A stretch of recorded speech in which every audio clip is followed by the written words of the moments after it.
Society should not dictate in any way how you live your life. Society shouldn't dictate how you interpret the Bible. Society shouldn't determine what you believe and what you should not believe, especially when we are Christians. Of course, let's be sincere here. We live in different societies, and these societies have a lot of influence in our lives. However, when we become Christians, we've got to put an end to that.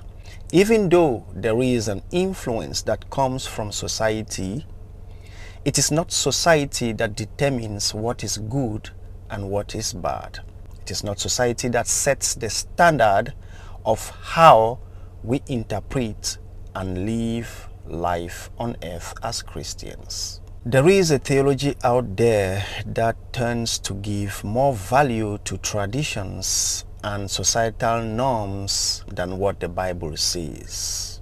It is true that when we read the Bible, in order to come up with a good interpretation of its content, we've got to reflect, we've got to consider all the linguistic aspects, all the ancient traditions, and the culture of the time in which the Bible was written.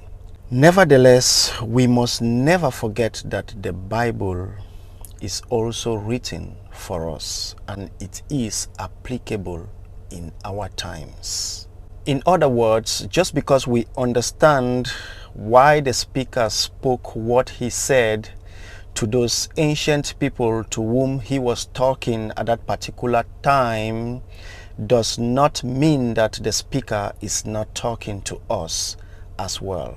Of course, we need to distinguish between things that were spoken in the light of the Old Testament from those that are spoken in the light of the New Testament. And also, just because we have to study to come up with a correct interpretation of the scriptures, which is, by the way, commended, does not mean that we have to throw away the Bible protocols and hang on to Christian traditions and societal norms to dictate the way we interpret life. Just because we live in times when people tend to think that we live in modern ages and so they can accept traditions such as homosexuality, does not mean that genuine Christians should follow them in that direction. Just because